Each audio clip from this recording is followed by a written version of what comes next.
இடத்துல சிறந்தவங்க யாருங்க? யார்கிட்ட பணம் அதிகமா இருக்கோ அவர்கள் நம்ம சிறப்பா பார்ப்போம்.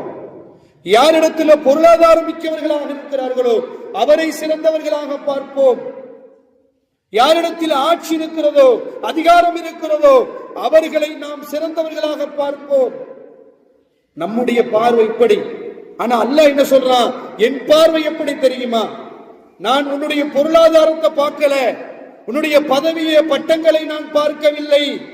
இன்ன அக்ரமக்கும் இந்தல்லாஹி அத்துகாக்கும், உங்களில் சிறந்தவர்கள் யாரிடத்தில் தக்குவா இருக்கிறதோ அவர்தான் உங்களில் சிறந்தவர்.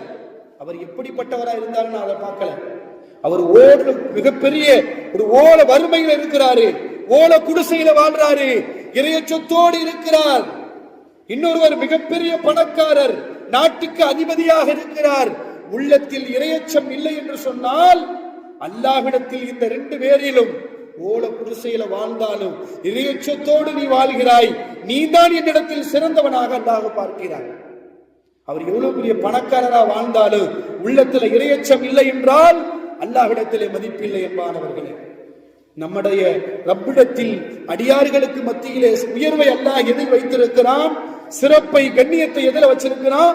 யாருடைய உள்ளத்தில் உயர்ந்த தக்குவா இருக்கிறதோ இறையச்சம் இருக்கிறதோ அவர்கள்தான் அல்லாஹ்விடத்தில் சிறந்தவர்களாக பார்க்கப்படுகிறார்கள்.